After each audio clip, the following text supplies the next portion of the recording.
dia. Eu gostaria de agradecer aqui o convite que o Carlos me fez e, obviamente... tá bom. Tá presente aqui para contribuir para o debate num momento difícil, mas Fernandinho é parente próximo. Ele sabe que eu fiz economia, mas hoje eu estou aqui como cientista política, que é a minha área de pesquisa. Bom, eu achei que mudando de economia para política as coisas iam ser mais fáceis, mas eu acho que eu me enganei. Bom, o que eu me proponho aqui a trazer para vocês a respeito do cenário político e aí justificar um pouco as incertezas, aí eu botei o "in" entre parênteses, deixando a ideia de que talvez a gente tenha algumas certezas para 2019. Primeira coisa que eu me proponho aqui a colocar para vocês é organizar um pouco esse universo de análise da política, que está muito difícil, e ainda a gente está aprendendo, enquanto cientistas políticos, a captar com mais clareza essas movimentações do eleitorado e, obviamente, das instituições que regem o processo decisório político brasileiro. Então, como é que eu montei aqui a minha exposição? Não vai ter PowerPoint aqui. Vocês vão ter que ficar olhando para essa foto aí, infelizmente. Primeira coisa, eu gostaria de tirar um retrato dos candidatos que estão postos hoje, né?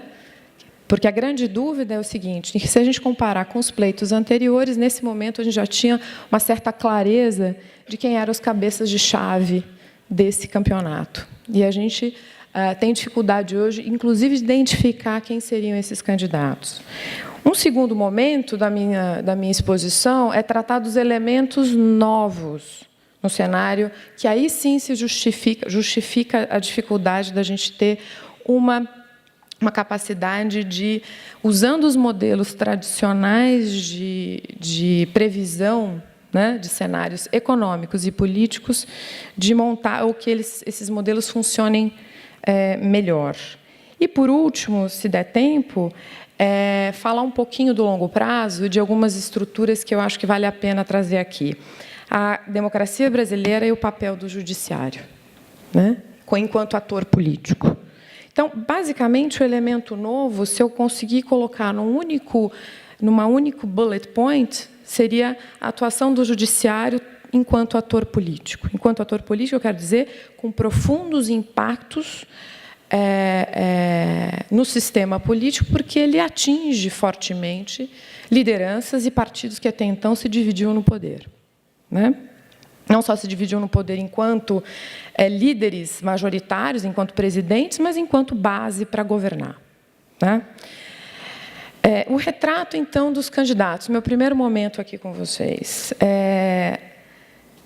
Bolsonaro, Ciro, Marina, Alckmin, e eu vou colocar aqui o Lula, né, que eu vou desenvolver um pouco mais. Bom, Bolsonaro, o fenômeno Bolsonaro, rapidamente a gente tratou dele como um Trump brasileiro, um fenômeno Trump, ou que seria um elemento novo. Aqui, entre a lista dos que eu mencionei, ninguém é novo na política.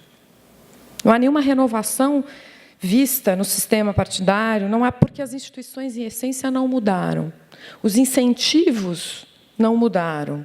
E há uma dificuldade muito grande de você ser entrante na política. Há uma barreira à entrada muito grande no sistema partidário brasileiro enquanto candidatos. Isso é o que tem posto. É informação que é velha, não é nova.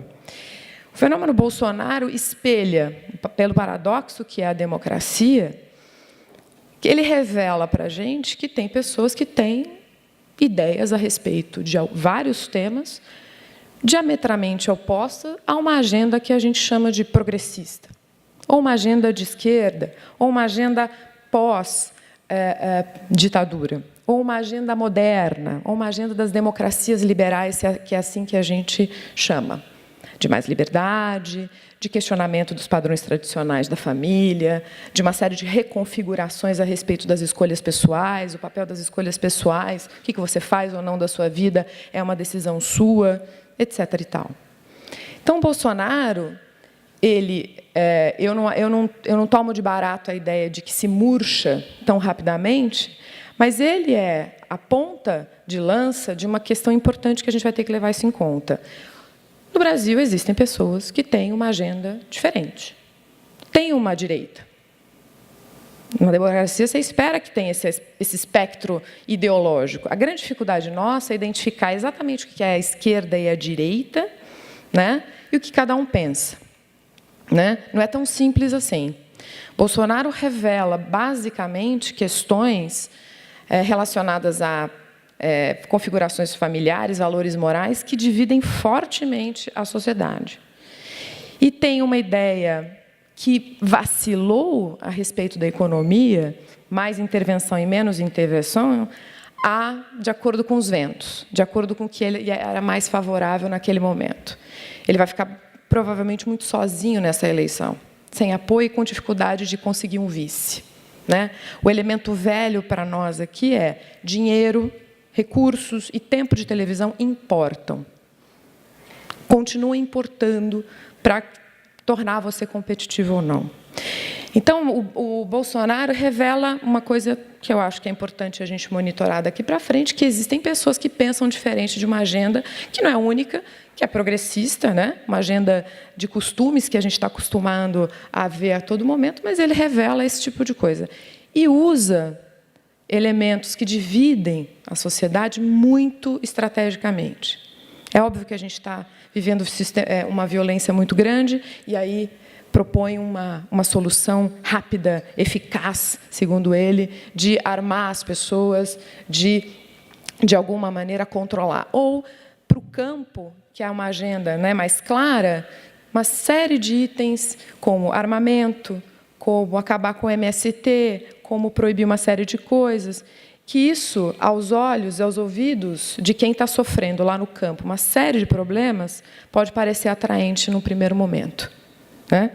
Então, Bolsonaro, ao meu ver, é uma indicação de que a nossa democracia, e aí vocês podem discordar, ela amadureceu e ela começou a revelar espectros ideológicos. Bom ou ruim é o paradoxo da democracia. Vamos tolerar os intolerantes? Né? Essa é a grande questão.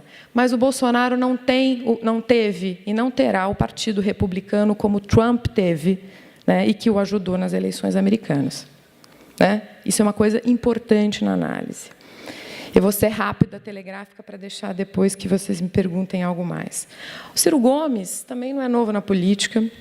Ele é um homem inteligente, tem uma agenda de esquerda e está procurando ocupar um espaço que foi deixado, né, até o momento, pelo Lula. Por que eu falo pelo Lula? Porque, ao meu ver, o PT é Lula, o Lula é o PT.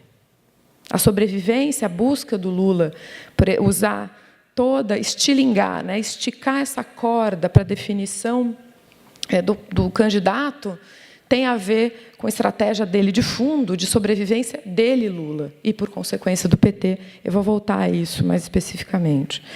A dificuldade do Ciro é apoio. Quem teve a oportunidade de acompanhar as últimas entrevistas do Ciro, ele é um homem que tem uma agenda política, ele chama de... É uma agenda novo desenvolvimentista, o papel do Estado ativo no processo de aumentar a poupança, investimento, tem clareza, tem uma... Eu acho que, de alguma maneira, carrega um discurso que eu, de alguma forma, posso dizer que eu concordo, de que há questões financeiras na condução da política macroeconômica precisam ser revistas, o papel do Banco Central, em alguma medida, o quanto que vai ser o compromisso do governo com o ajuste fiscal, mas ele também vacila muito claramente para buscar apoios. E, obviamente, ele acaba ficando sozinho, porque essa estratégia do PT de não deixar nenhum partido de esquerda ocupar, então, o papel do próprio PT. Isso é uma estratégia para além dessa eleição, é uma estratégia de sobrevivência do próprio PT e da própria esquerda. Bom, a Marina, eu acho engraçado, não sei se vocês repararam nos jornais, depois que o Centrão disse que ia apoiar o Alckmin, então os candidatos são, né, mais competitivos. Então, algum candidato do PT, o Lula, o Haddad, etc., Bolsonaro, Alckmin. Esquece a Marina peremptoriamente. Eu não sei se é por falta de clareza ou porque realmente acham que ela não tem fôlego para dar conta dessa campanha. Primeira coisa, ela sofre do mesmo problema do Bolsonaro. Alguns segundos, 9 segundos, poucos recursos, e, fazendo um trocadilho, né, ela não tem rede, né, de sustentabilidade para apoiá-la. Não ter palanque dificulta fortemente você conseguir ir à frente numa eleição majoritária. Isso os dados mostram. Isso é fato, isso não é opinião. Então, ela sofre da mesma dificuldade. Outra dificuldade que eu acho que a gente tem é o seguinte: a Marina, não sei se é essa a percepção que vocês têm, mas pelos dados, a Marina carrega para ela, mesmo tendo um histórico do PT de lutas sociais relevantes, que atrairiam, então, eleitorado de renda mais baixa, de baixa escolaridade, ela se sofisticou. A Marina, hoje, é uma candidata dos mais escolarizados e de maior renda, né? Eu tenho minhas dúvidas a respeito se o eleitorado feminino, que é o grande, parece ser o grande fiel da balança, vai junto à Marina. Eu tenho grandes dúvidas a esse respeito. Por quê? Qual que é a opinião da Marina sobre vários temas? Não sei se vocês tiveram, de novo, a oportunidade de ver a entrevista que ela deu para a Globo News. Acho que ficou bem claro, num determinado momento, que dizia o seguinte: olha, a senhora quer debater, mas qual que é a sua opinião? Eu acho que, quando você está indo para o embate, você pode ter os custos do Ciro Gomes ou do Bolsonaro, mas você tem que se expor, né? Mas eu não acho que ela é uma pessoa frágil, é uma mulher forte, mas ela tem dificuldade do básico, que é ter recursos, que são variáveis importantes, recursos e apoio pelo Brasil para dar cabo das eleições, de uma majoritária. O Geraldo Alckmin sofre o ônus e o bônus de ser ex-governador do Estado de São Paulo, de estar no poder há muito tempo, de estar num partido que também sofre desgaste profundo, não só pelas investigações, mas o PSDB não ganha uma eleição majoritária há muito tempo, de ter, enquanto oposição, o PSDB ter sido muito fraco, né, e vacilante em muitas medidas. Obviamente, com o Centrão, com os recursos e com o tempo de televisão, ele tem muito o que mostrar também. Qual que é o trunfo dele? Bom, eu que tive no governo do Estado de São Paulo, durante o ajuste fiscal do Mário Covas, eu posso dizer que o Estado tem uma estrutura financeira privilegiada diante dos outros 26 no Brasil.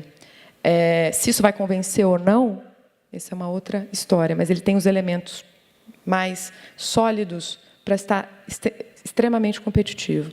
Essas pesquisas, ainda, as novas pesquisas das primeiras semanas, é que vão revelar se ter posse de bola vai fazer com que ele faça gol, né? Bom, o Lula é a grande incógnita. Formalmente, ele não é candidato, não pode ser candidato.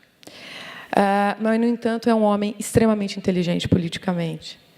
A estratégia, o que mudou o cenário, o elemento novo que eu falei, foi exatamente as decisões do judiciário que levaram, então, à prisão do ex-presidente e paralisaram as negociações, todas as medidas que se faz pré-eleição. Isso mudou o jogo. É uma situação que a gente não tinha visto antes, né?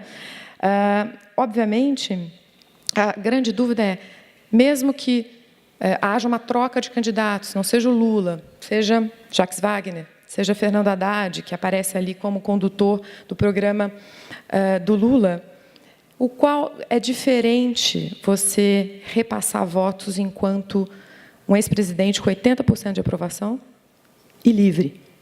Não é o caso no momento do ex-presidente. Eu acho que ninguém tem essa resposta. Ele não tem 80% de aprovação enquanto ex-presidente e ele está impossibilitado de, digamos assim, não de articular, porque ele articulou, né? Se vocês olharem a lista de pessoas que podem visitar o Lula, é realmente impressionante. Ele não parou, né? Ele não deixou de ser político.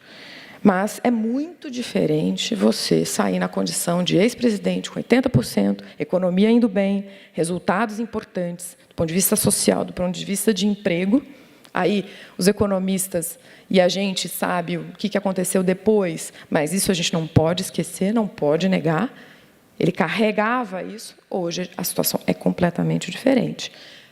Esse percentual que o PT tem, que o Lula tem, são os convertidos. Pregar para convertido e garantir a sobrevivência do PT nas eleições, não digo não só majoritárias, mas nas proporcionais, para as duas casas.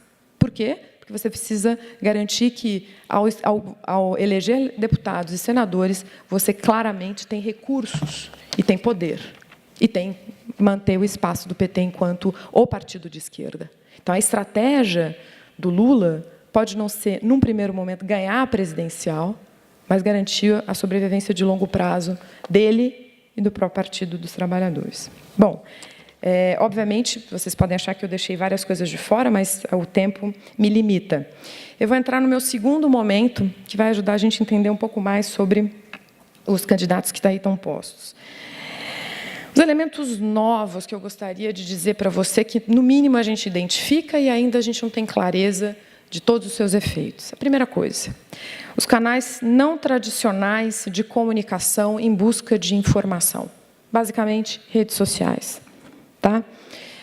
É óbvio que a gente já tem, desde a eleição do Obama, o alerta não, mas o conhecimento de que esse novo mundo de redes sociais importam, né, e podem ser capazes de espalhar notícias verdadeiras ou falsas numa velocidade muito grande e sem a nossa capacidade de interromper esse processo de maneira fácil, né?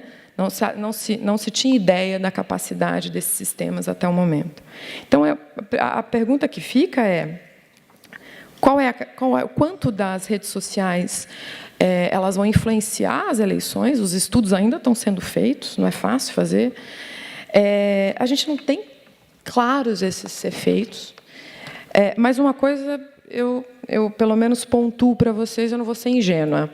Nesse business de redes sociais, e vocês que são empresários e, obviamente, buscam nichar sua demanda, mostrar o que vocês produzem, o seu diferencial, vocês sabem que não existe propaganda sem custo.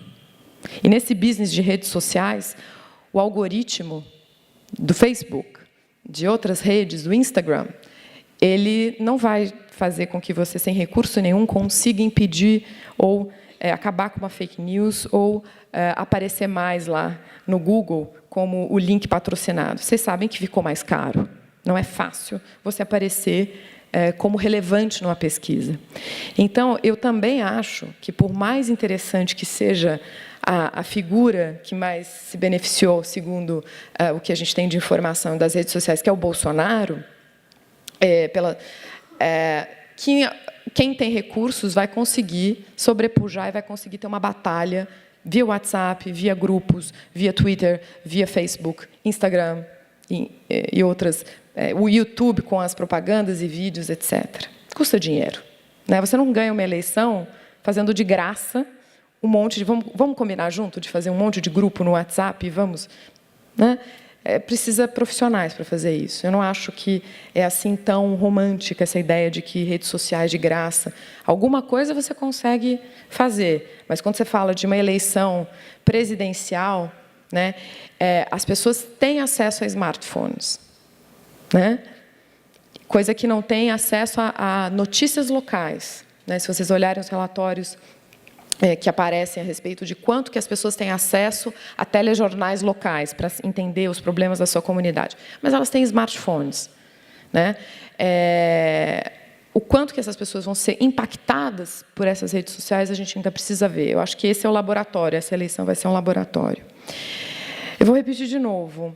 Recursos e tempo de televisão importam ainda no modelo institucional brasileiro. Né? A não ser que todas as regras sejam alteradas, né? As proporcionais, uma série de estruturas, isso ainda importa. Né? Então, eu acho que algum efeito vai ter das redes sociais, mas eu não sei precisar o quanto. Quem está monitorando agora os institutos que usam Big Data, que estão fazendo o acompanhamento de trending topics, vão ser os nossos grandes aliados para entender a eleição que se avizinha. Bom, o segundo grande elemento que eu acho que é o mais interessante para nós aqui, é o judiciário. E aqui o judiciário, a gente poderia falar de várias instâncias, de várias áreas, né? O que está posto em termos de agenda? Afinal de contas, teremos a decisão sobre a ineligibilidade de Lula ou não? O ministro do Supremo, Fachin, tem solicitado claramente à ministra Carmen Lúcia que coloque na pauta esse tema, bem como um novo pedido de liberdade do Lula. Muda completamente, mesmo que ele seja condenado, esteja livre, muda completamente. A imagem, a pessoa, indo até cidades, ajudando o candidato, mesmo que ele não seja o candidato do PT, Lula livre é um elemento, é um choque, vou dizer exógeno, mas em si, é um choque em tudo aquilo que eu estou falando aqui. Se isso acontecer, né, muda completamente muitos dos cenários. Outro elemento é o seguinte,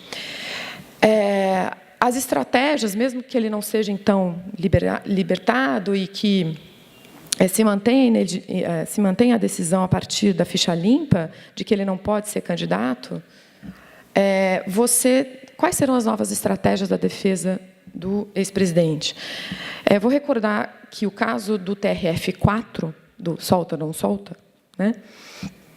Independentemente da questão que se colocava ali perante o procurador, de que ele tinha ideologicamente visões que acompanhavam o PT e que ele seria um ex-petista, etc. O ponto é que essa estratégia, ao meu ver, foi positiva para o Lula, para o PT, porque descortina que o judiciário tem suas fragilidades. Como é que permite uma situação daquelas, um disse que me disse, as instâncias, quem é que decide? É o Supremo, não é o Supremo? O Moro de férias foi citado no processo, poderia falar, e o relator do caso, o Gebran, teve que intervir, e, no fim, a Carmen Lúcia, enfim. O fato é que, para nós que não somos do judiciário, já é algo histriônico saber, afinal de contas, quem é que decide, mas o fato é que essa estratégia, claramente, eles sabiam que não ia ser ganhadora para libertar o Lula de fato, mas que ia criar um fato político de que iria corroborar a tese que o ex-presidente alimenta e o PT alimenta de que tudo foi um golpe, que não tem provas, etc. e tal. Ponto. Então, do ponto de vista político, eu acho que teve um elemento que não é desprezível. Bom, continuando ainda no judiciário, mas já olhando para o outro ponto desse meu segundo momento, que é um elemento novo, eu vou repetir aquilo que eu mencionei. O fato do ex-presidente ter sido condenado em segunda instância e efetivamente ter sido preso mudou completamente a nossa capacidade de inferir o que vai ser o destino dessas eleições. Estou aqui tentando organizar a minha palestra com fatos, elementos, né? E as perguntas precisam ser respondidas. Quem vai ser o coringa nesse jogo do PT? Quem é que vai substituir o Lula numa eventual impossibilidade dele de ser candidato, que eu acho que é o cenário mais provável? Quando que ele vai ser anunciado? Outro dia, ontem, inclusive, uma informação que, aí eu acho que é até teoria de conspiração, que me veio, eu vou compartilhar com vocês, é o seguinte, tem um processo técnico, que eu acho que todo mundo aqui conhece, que as urnas eletrônicas são carregadas, fazem o upload, né, de quem são os candidatos, os números, as fotos, etc. e tal.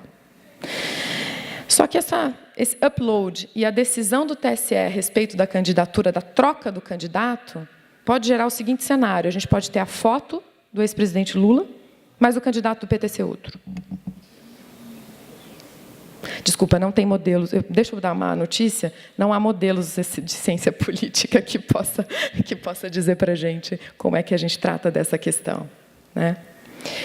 Por isso que o Fachin, e, obviamente, eu estou trazendo essa informação para vocês, porque é premente que o judiciário decida A ou B antes, para que você não saber quem é, a gente aqui sabe.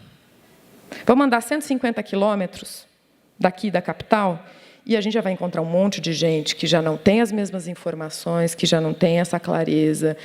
Há uma profunda assimetria de informação das pessoas. Eu não estou necessariamente relacionando a grau de escolaridade. É porque a gente... Quem aqui nunca, né, compartilhou uma notícia que não é bem verdadeira? Né? O problema não é a falsa notícia. O pior é a meia-verdade. Então, é verdade que o Lula não é candidato. Ih, mas já fez o upload e agora... Né? Não sei se vocês lembram... Eu lembro nada, é porque eu li. Porque ainda era muito novinha, não acompanhava esse assunto. Mas, quando o Silvio Santos foi candidato, tentou ser candidato à presidência, aquela eleição super na lista, parece lista de rodízio de pizzas, né, de 89, né? Tinha um monte de candidatos, ele queria usar o nome de um candidato de um partido e dizer, não, mas se você votar nele, sou eu. O Lula não precisa disso, gente. Né? E quem o substituir, se esse episódio radical aqui que eu estou dizendo para vocês acontecer, aí sim a gente tem uma grande chance de ter o PT no segundo turno. Né? Para encerrar esse meu segundo momento, não são só os fatores externos ou choques externos a respeito do petróleo, do Trump, da taxa de juros americanas, que são as grandes variáveis que estão sendo monitoradas nessa eleição, mas a própria condução da relação institucional entre os três poderes. Não existe vácuo de poder. Se há uma judicialização intensa da nossa vida, da saúde, né, e outras coisas mais, é porque há um vácuo. Né? E aí, isso eu acho que o Legislativo e o próprio Executivo têm a sua parcela de culpa. Eu não vou ter tempo de desenvolver, infelizmente, aqui com vocês.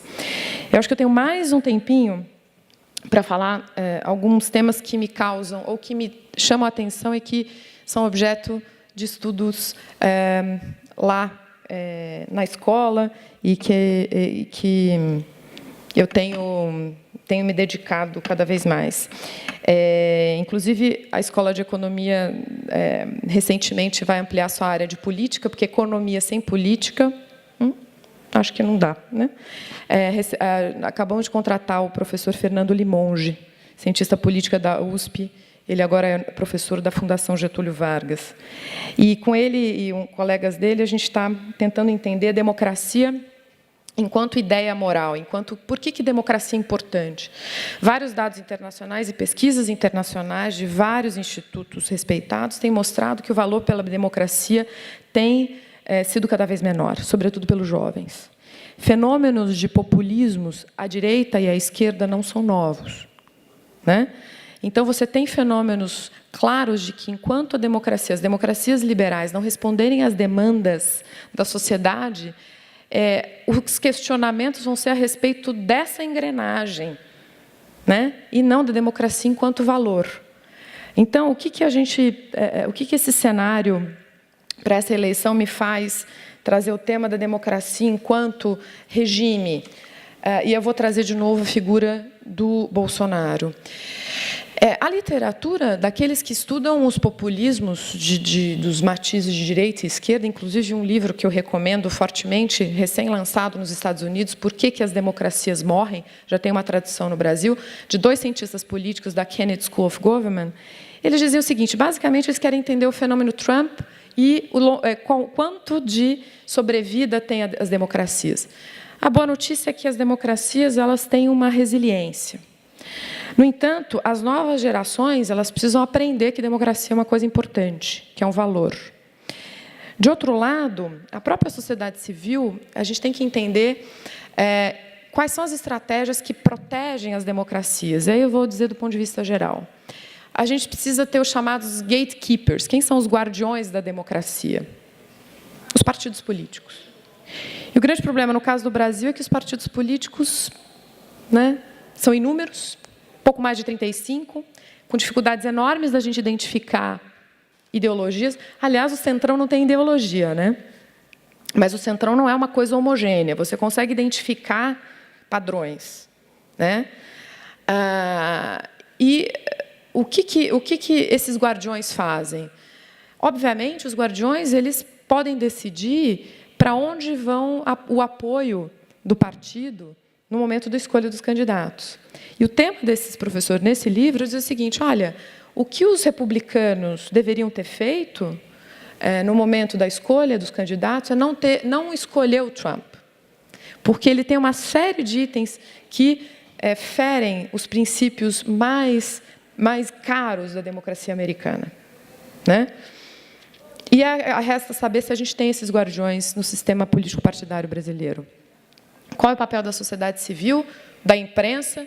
Seguinte, eles dizem, quando você tem um fenômeno de um populista, qual é a sua estratégia para tentar desconstruir? Não vou dizer que sempre dá certo, mas alguma coisa do mundo teórico para a gente aqui, né, pensar um pouco mais e reforçar a recomendação que eu fiz sobre o livro. Os temas que você tem que tratar num debate público com estas pessoas de perfil pouco democrático é exatamente jogar para ele problemas concretos, trazer para o campo do problema concreto. Então, um exemplo do último tema que o Fernando falou, a questão do Banco Central, do controle da inflação, do ajuste fiscal, etc. Traga para esse campo. Tire a bola do campo que ele é mais hábil. Aonde os populistas são muito hábeis? Bom, no caso aqui do Brasil, nas questões identitárias e posicionamentos morais. Alguém teve a paciência de assistir a Roda Viva de segunda-feira? Vários cientistas políticos e uma enquete informal que eu fiz é que os jornalistas não conseguiram colocar ele numa situação difícil, porque a bola ficou nos temas que ele atrai já o público, que ele armas, o que ele pensa a respeito da democracia e ditadura, costumes, questões a respeito do MST. Em nenhum momento, ou mais concretamente, a gente perguntou, afinal de contas, qual é a sua opinião a respeito sobre a condução da política macro, né, do governo Dilma ou do Lula, ou a questão da Previdência, quais são as suas propostas? Se você joga para o campo, isso é a mesma coisa do Facebook, quando você joga para o campo do clichê, da frase feita, você dá a ele a chance dele permanecer nesse mesmo discurso e reforçar aquilo que nos divide. Então, eu não sei se eu fui clara, mas basicamente diz o seguinte, o populismo ele se alimenta daquilo que nos divide e se enfraquece quando você tem uma proposta de bem comum, uma proposta geral, ou algo mais amplo, ou seja, um projeto de país ou um projeto de nação. Então, o que a literatura nos diz é que os fenômenos populistas sempre vão surgir diante de recessões e de fragilidades do próprio sistema partidário, mas que a ideia de concretude, de aquilo que une esse país, precisa ser colocado em jogo. Vou trazer uma outra informação interessante. A revista The Economist, há umas 3 semanas atrás, fez um especial a respeito dos democratas, do partido, então, da Hillary. O que aconteceu com os democratas? Por que eles perderam as eleições? Um monte de dados, informações, etc. e tal. Os democratas, se a gente puder dizer, é um partido progressista, ou seja, tem uma agenda de costumes progressistas, etc. E tem uma visão a respeito da economia, que obviamente, são pelo capitalismo, mas querem uma redistribuição de recursos, veem que a desigualdade e a desigualdade de oportunidades são temas importantes, e eu diria para vocês que eles são uma figura que não tem muito aqui no Brasil, né? Não tem essa visão liberal igualitária, que é um nome que aqui, dentro da literatura teórica, a gente usa, mas na política a gente não usa, na realpolitik a gente não usa. Basicamente, está dizendo o seguinte, olha, a Hillary tinha temas importantes, os temas identitários, que são muito fortes hoje no Brasil. Questões de raça, aborto, eutanásia, uma série de questões importantíssimas. Mas se esqueceu de pensar sobre temas amplos para a economia americana. Você tem que tratar desses temas identitários, mas você não pode esquecer da taxa de juros, do crescimento econômico, né? E daí, obviamente, dos temas que nos unem. Se você jogar nos campos que nos separam, você só vai dar espaço para esse tipo de visão de mundo.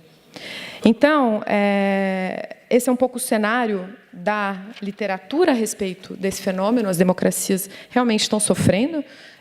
Os mais jovens duvidam da democracia, mas, basicamente, estão olhando para as engrenagens dela, para as instituições que não estão funcionando e atendendo.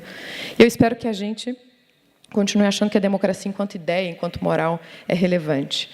Um último ponto, que ele já me deu aqui, ó, 0. Espero que não seja a minha nota de desempenho aqui, mas, enfim, é 0 tempo. Vou usar 1 minuto para falar uma única coisa.